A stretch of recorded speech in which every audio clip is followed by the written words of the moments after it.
The views and opinions heard on this show do not necessarily reflect the views of the host.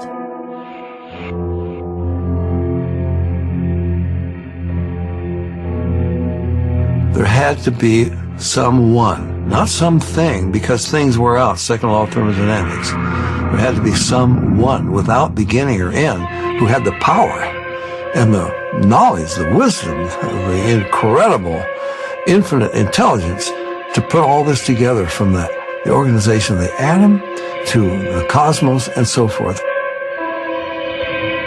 When we look at the many examples of God's power, it should invoke a sense of reverence and awe in our hearts.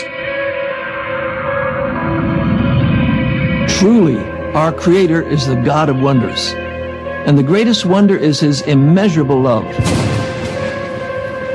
Welcome, ladies and gentlemen, to another edition of Real Spiritual Talk Radio. I'm your host, Lamont Gates, bringing you the world of faith, metaphysicality, and spirituality. Today, as we continue once again with our near-death experience series, I am joined by an experiencer who was not only reunited with family, but believes that she stood right in the very presence of God. Let's get it started.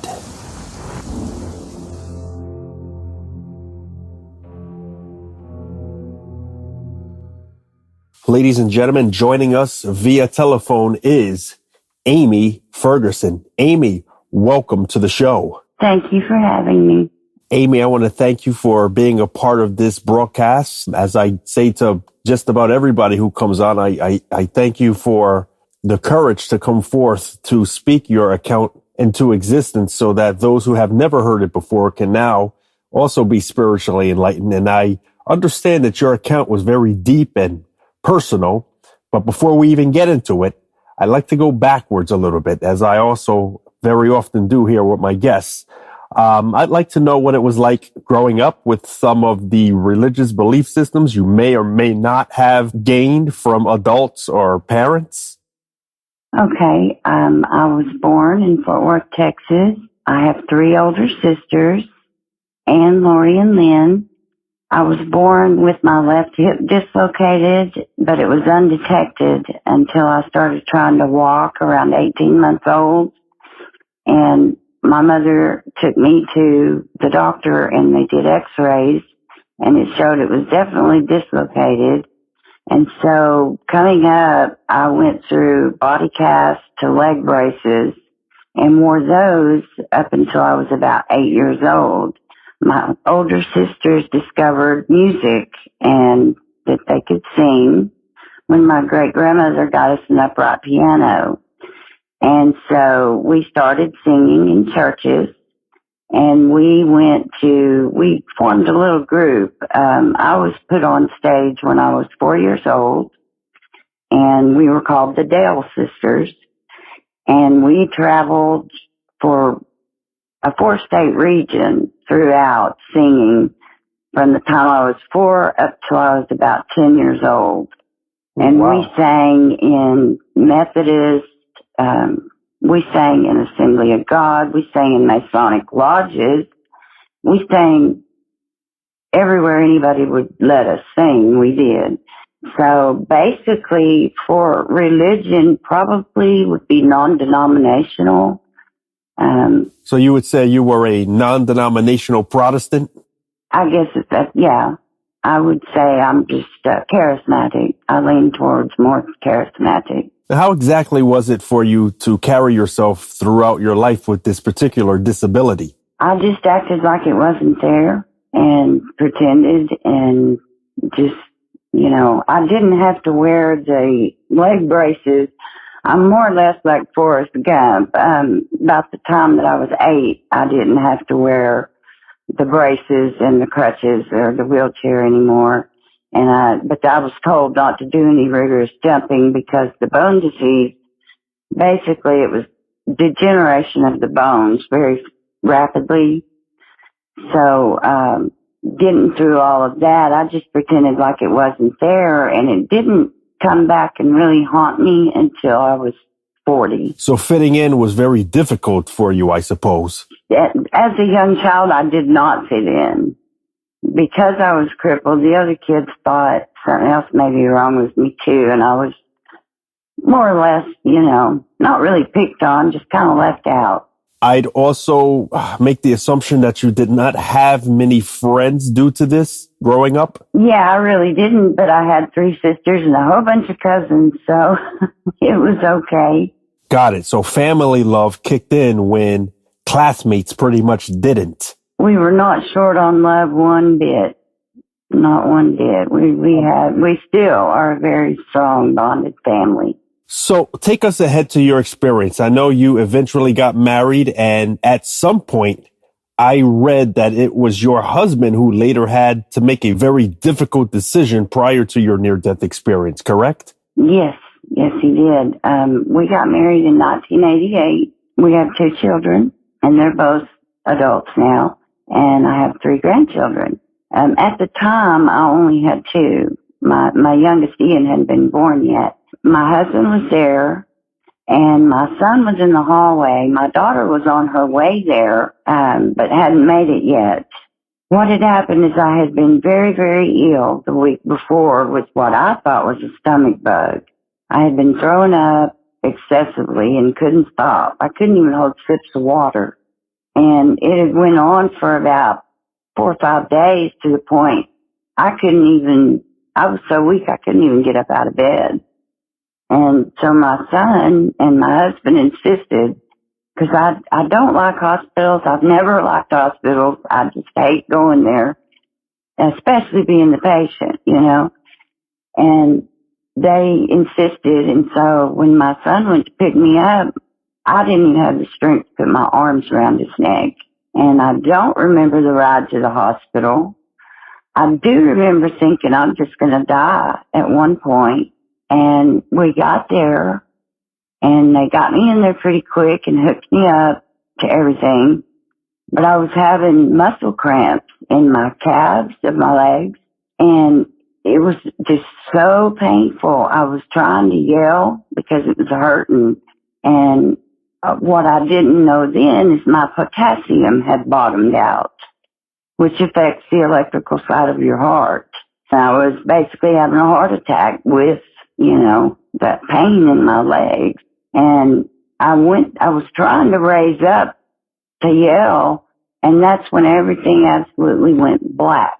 And I was like, okay, what is happening? And that's when I drifted out of my body. It was an easy transition, just as I raised up like I wanted to do to start with. But I just kept going up, up, up until I had the cliche view of everybody while my body was there, and I was thinking, something's not right. The nurse came by and she asked my husband, do you want her resuscitated? And he stopped and he was like, well, of course I do. At the same time, I could see all of this, and I could see my son there coming down the hall and his dad talking to him, and he started crying, and I could hear all the stuff going around me at the same time from my physical body, even though I couldn't see from my physical body. Yeah, and I also saw in the near-death experience group on Facebook that you're a part of that you also have pictures of yourself in the hospital at some point during this whole ordeal. Yes, my daughter and my mother, unknowing to me, took some pretty graphic pictures of me. That was the one I posted was graphic, but not as graphic as some of the ones when I was deeper in the coma. They had to intubate me through my throat first, and I wasn't getting enough oxygen, so then they had to do the tracheotomy so I could get enough oxygen down in there. Very interesting. Now, if you could just continue from when you saw your son coming in from this aerial view, what was that like? Well, I kind of wasn't even concerned. I felt bad for the nurses and the doctors.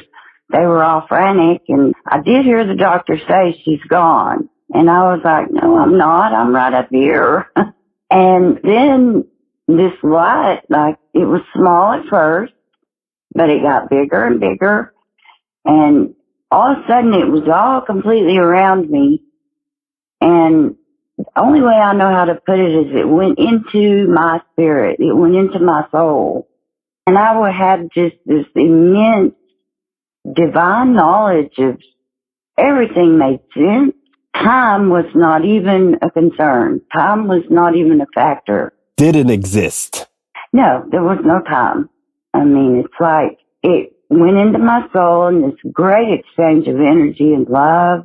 And I was thinking, what is going on? And I was like, well, do I have hands? And so I looked down, and at my hands, they were glowing with the light that had first came to me. It was inside of me, and I was a part of it. I was connected to it. And I could not believe, how was I glowing? Because we did have hands, or I had hands. But I tried to see my feet, and I couldn't see my feet.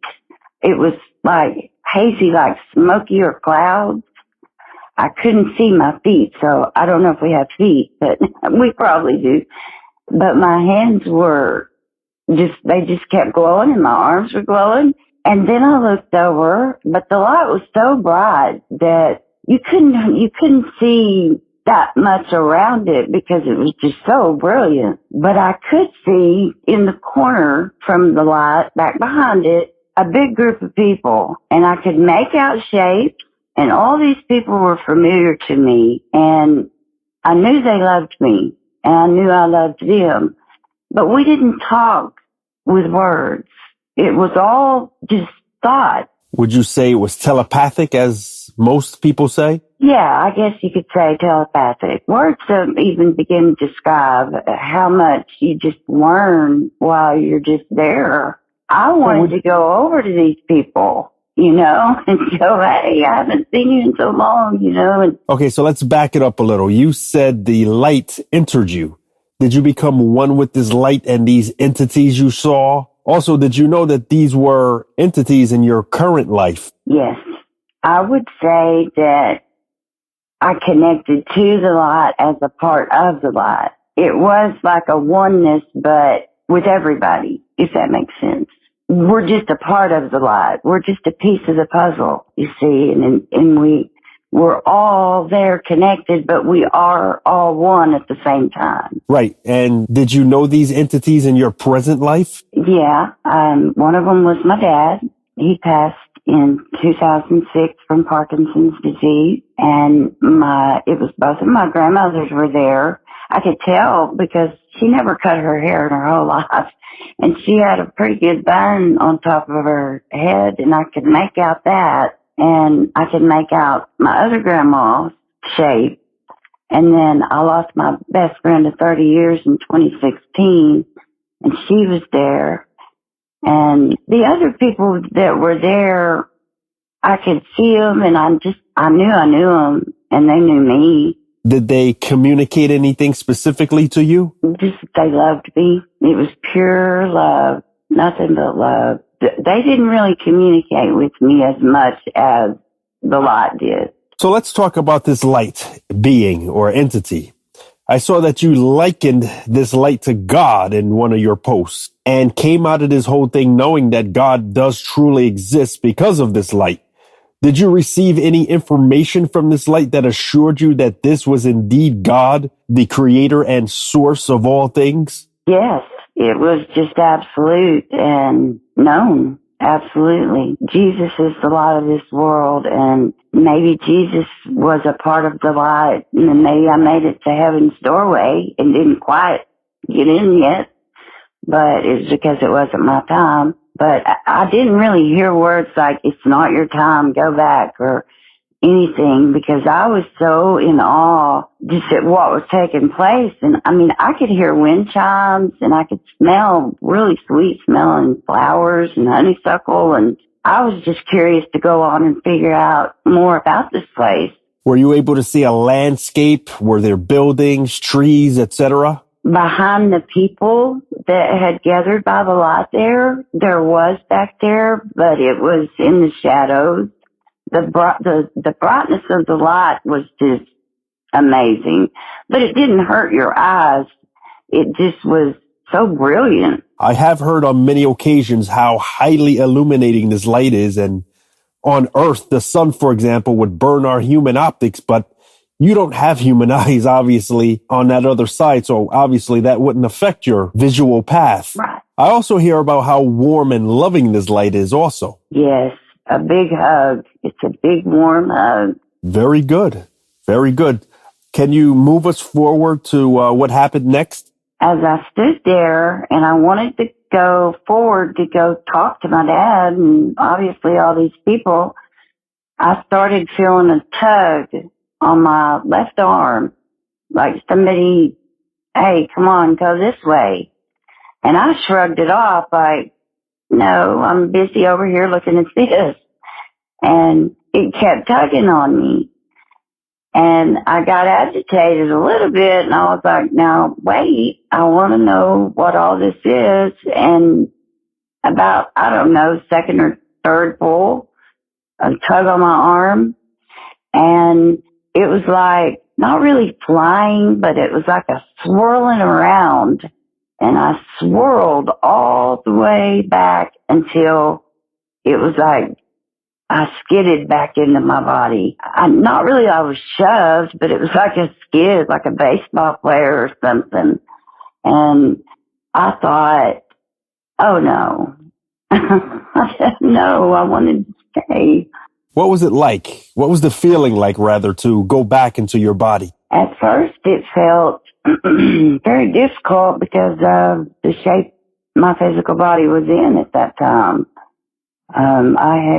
I slipped into a 6-week coma and had to be on life support for that amount of time. It took me that long to heal from losing 4 minutes of oxygen to my brain and my kidneys. You know, all my organs had shut down. So you'd say for sure you were clinically dead. I was, and I heard doctors trying to convince my family that I was brain dead and that they needed to let me go. You know, I'm writing a book about all of this. I'm not finished yet, but it's going to be called 240 Seconds because that's 4 minutes. And to me, that's been one of the most significant 4 minutes in my life ever. But these doctors kept trying to talk my family into unplugging me, and they refused. After about 3 weeks, they came in and said, we can't keep her anymore. You're either going to have to find another facility that can take over her care, or you're going to have to unplug her. And they basically gave them an ultimatum. And so my husband, sisters, everybody scrambled, and they found a great facility. And they took me in, and that's where I woke up, was at Karis in Sherman, Texas. What exactly was the reception when you told others about your account after recovering? My family received it very, very well. I really haven't gotten a whole lot of negatives from sharing my experience. You know, like my kids, they kind of roll their eyes like, oh, yeah, right. But I still tell them anyways.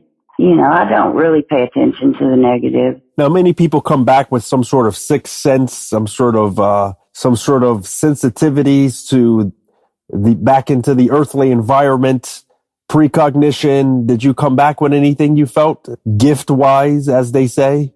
I don't know really if it's a gift, but I am so much more in tune with nature. Like, I go outside, I can hear the birds clearer. I mean, little ladybugs come fly up to me, butterflies, birds. I don't know if it's because they shocked me to get me back, but now my body just feels like I've got total electricity running through it all the time. So you'd say nature has now become attracted to you? Yes, it's really cool. I have a butterfly sit on me, or, you know, I'm cool with ladybugs and all the cool little things. Now, I know you mentioned Jesus being the light of the world earlier. Are you a part of an organized religion? I wouldn't say organized. I'll be honest, I probably, and Lord forgive me, I probably haven't attended church maybe but one time since all of this happened. This is the first time in this Facebook group that you and I are part of that I've actually came out others than to my family and friends on Facebook with my story. Have your views changed on religion from when you were younger until now after your experience? Definitely. Definitely. You know, to me, it's not all about going to church in your Sunday best every single Sunday. It's about your relationship with God and your personal relationship with God. You and Him. Yes, and I probably say that there is a relationship with other people, including nature, that we should also pay attention to as well. Mm-hmm. Yes. Everything here works together. Everything here works together to make this beautiful place that we live in. And it's all for Him. Now, what would you tell others about the light, fearing death, not knowing what happens after death, near-death experiences in general? Well, first, don't be afraid. Don't be afraid at all. Look forward to it. I call it my great day. When my great day comes again, I'm going to be so happy. One thing I would like for people to be aware of is when people are in a coma, a lot of times people don't think they can hear you, but they can hear you. They can hear everything, probably amplified. Would you say that it's with spiritual ears one is listening in a coma, or are you talking physical? It's your spirit. I would believe it is your spirit. It's your soul. Whether my physical ears could or couldn't hear, I was trapped inside my body and couldn't move from the neck down. And I could hear everything being said, and I could open my eyes and see that it was like looking through the bottom of a Coke bottle.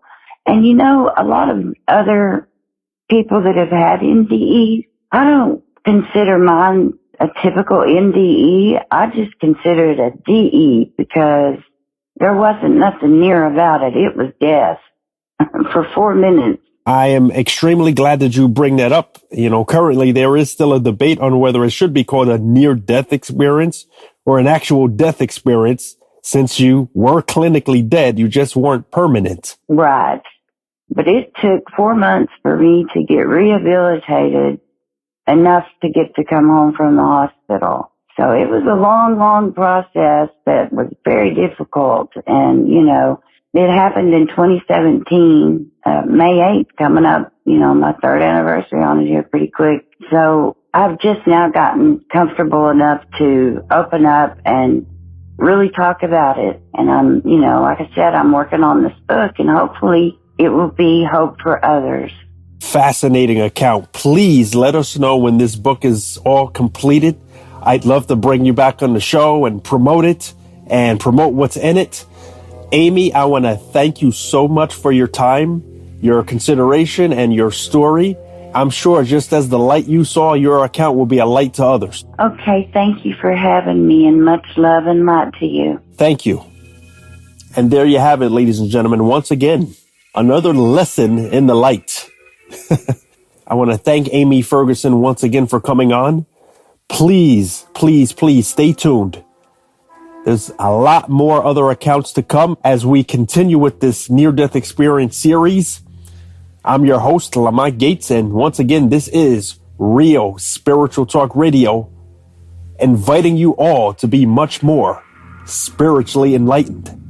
And with that said, Real Spiritual Talk Radio is now signing off.